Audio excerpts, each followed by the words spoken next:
नमस्कार सभी श्रोताओं को। ज्ञान बूथ के अगले एपिसोड में मैं आपका स्वागत करता हूं। आशा करता हूं कि आप सब ठीक होंगे। हमने छठा अध्याय खत्म किया था। आइए अब सातवां अध्याय शुरू करते हैं। देखते हैं कि विदुर जी धृतराष्ट्र जी को आगे क्या संदेश दे रहे हैं। सबसे पहले सातवें अध्याय का जो गूढ़ ज्ञान है वो समझ लेते हैं। तो सातवें अध्याय का कहा गया है कि जो हर रोज जो नित्य अपने गुरु, माता पिता या जो वृद्ध लोग हैं, वृद्ध जनों को जो नमस्कार करता है, उनकी कीर्ति करता है, उनका यश और उनके बल उनकी सेवा करता है, ऐसे ऐसे मनुष्य की हमेशा बढ़ोतरी होती है। उसे हमेशा अच्छे कर्मों का फल जरूर मिलता है। आगे विदुर कहते हैं कि कई लोग जो हैं वो दान पुण्य करते हैं और कई लोग प्रिय बोलने से प्रसिद्ध हो जाते हैं। कई मंत्र तथा औषधि के बल पे प्रिय होते हैं, परंतु जो मित्र है वो सदैव ही प्रिय होता है। उसको ये सब टोचके करने की जरूरत नहीं होती है, परंतु सिर्फ वही मित्र प्रिय होता है जो एक मित्रता को समझता है। अपने जो प्रिय मित्र होते हैं, कई बार उनमें काफ़ी द्वेष होते हैं, उनमें काफ़ी बुराइयां होती हैं। ये बात अलग है कि हम उनको काफ़ी करीब से जानते हैं, हम उन्हें समझते हैं, वह शायद से हमारे बुरे समय में कभी हमारे साथ रहे होंगे, परंतु उनके जो ऐब हैं, जो उनकी बुराइयां हैं, वह ख़त्म नहीं होती, हमको वो दिखती भी नहीं है। और कई लोग जो होते हैं उनमें बुराइयां नहीं होती हैं और वो केवल सच बोलते हैं। सत्य, कई कई मित्र आपने देखा होगा कि आपके सामने आपके मुंह पे सत्य बोल के जाएंगे, आपको झूठ नहीं बोलेंगे।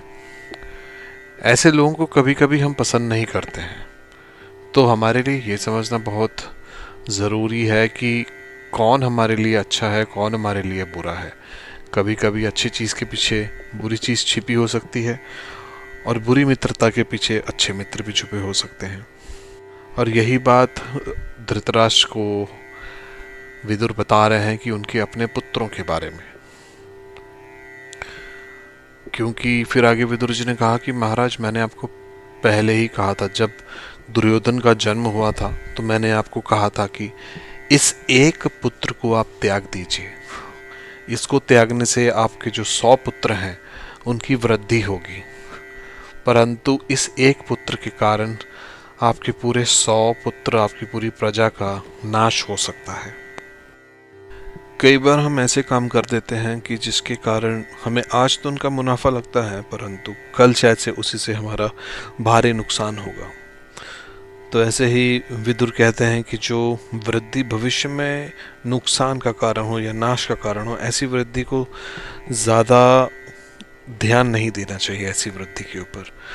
और कई बातें आज बुरी हैं जिससे हमारे को आज लग रहा है कि हमारा नुकसान हुआ, परंतु आज के थोड़े नुकसान से कल शायद से हमारा काफ़ी फायदा हो सकता है। वैसी चीज़ों को भी मन में ज़रूर रखना चाहिए। आगे कहते हैं कि कुछ लोग गुणों के धनी होते हैं तथा कुछ लोग धन के धनी होते हैं, परंतु अगर धन का धनी गुणों का धनी नहीं है, ऐसे मनुष्य को त्याग देना चाहिए। तो यहाँ धृतराष्ट्र कहते हैं कि विदुर, मैं जानता हूँ कि तुम एक हित की बात कर रहे हो, परंतु फिर भी मैं अपने बेटे को यहाँ पर त्याग नहीं सकता हूँ, ये इतना आसान नहीं है। तो विदुर कहते हैं कि कई लोग बहुत ही दुष्ट होते हैं, दूसरों की निंदा करने में लगे रहते हैं, दूसरों को दुख देने में लगे रहते हैं, आपस में जो मतभेद करते हैं, दूसरों के बीच में दुश्मनी डालते हैं, तथा कुछ भी देख के अगर प्रसन्न नहीं होते हैं।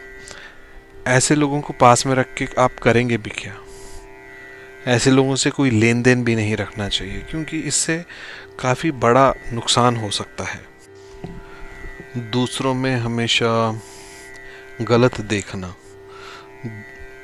दोष को निकालना, या अपने किसी दोस्त के कोई राज खोल देता है जो मित्रता के लायक ही ना हो, और जो मतभेद करना जिसका स्वभाव है, कई लोग हमने देखे हैं कि आप इनको जितना भी समझा लीजिए वो समझने वाले नहीं हैं। वह ये भी जानते हैं कि शायद से वो गलत है, बट फिर भी उनके लिए सही रास्ते पे वापस आना बहुत मुश्किल है या कठिन है या आ ही नहीं सकते हैं।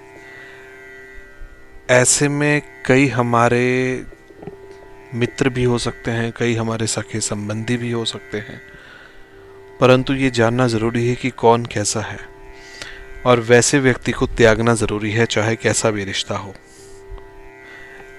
ऐसे लोगों के अंदर एक आग जलती रहती है जो इनको अंदर से जलाती है। वे खुद तो जलते ही हैं, परंतु अगर हम ऐसे लोगों के साथ हैं या इनकी बातें सुनेंगे या इनके संपर्क में रहेंगे तो वही आग हमको भी जलाना शुरू कर देगी।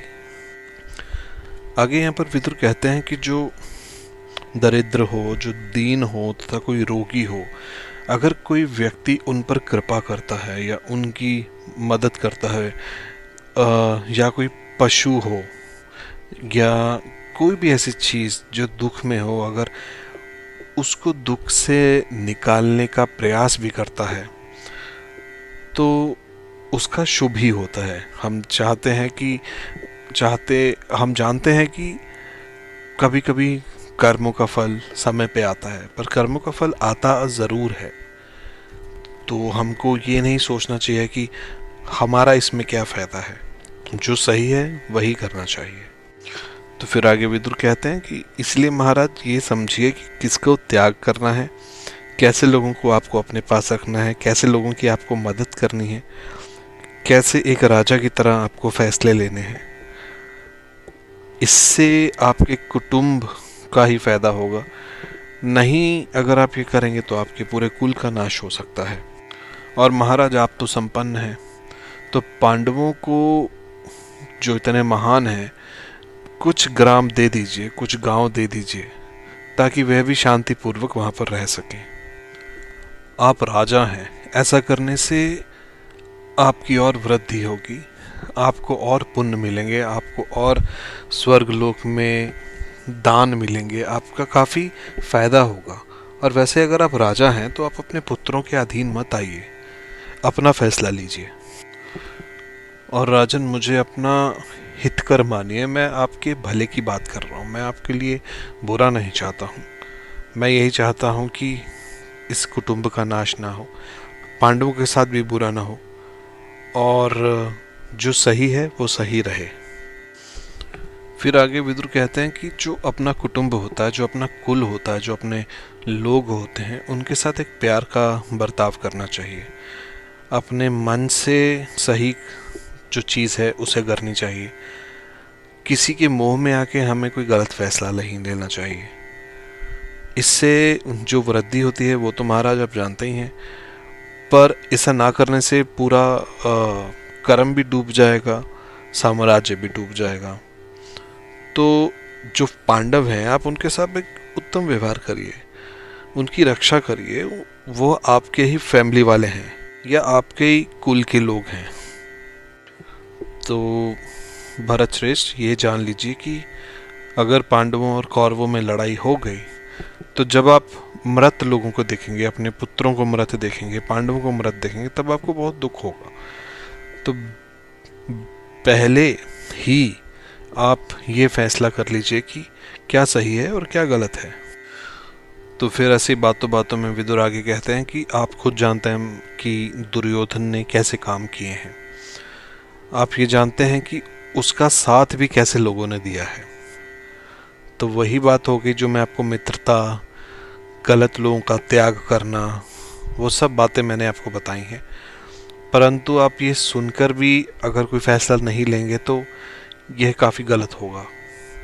तो पांडवों में हित कर ही आप कुछ बात कीजिएगा, उनसे बुरा ना कीजिए, क्योंकि फिर सदैव आपके ऊपर एक कलंक रह जाएगा जो कि सदियों सदियों तक नहीं जा सकता।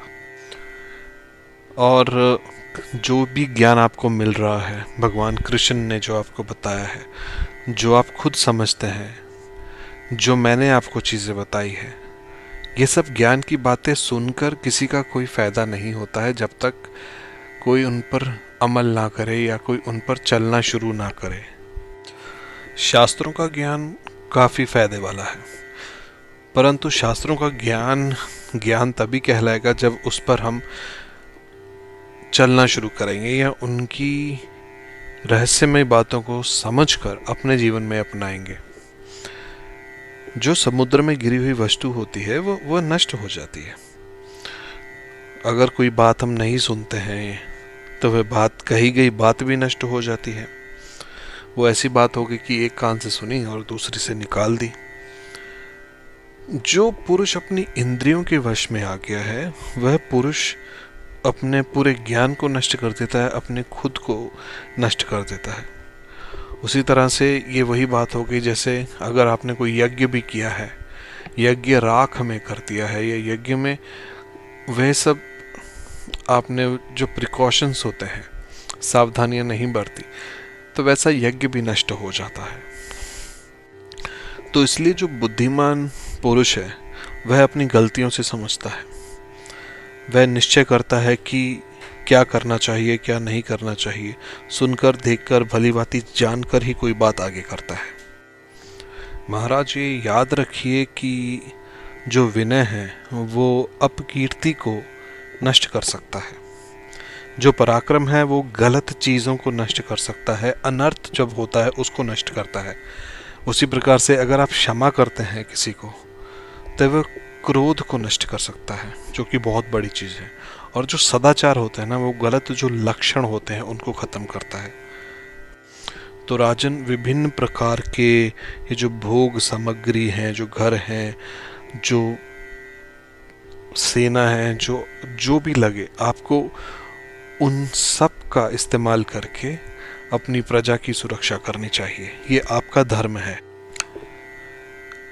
तो आज के इस एपिसोड में हम 7वां अध्याय जो देख रहे हैं उसको हम यहीं पर समाप्त करेंगे।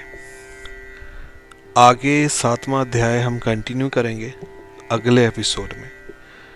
कोशिश ये होती है कि एपिसोड ज़्यादा लंबा भी ना हो और सुनने लायक भी हो। आशा करता हूँ कि यह आपको पसंद आया होगा। अपने कमेंट्स, लाइक और सुझाव ना करना भूलिएगा। तब तक के लिए सभी को नमस्कार।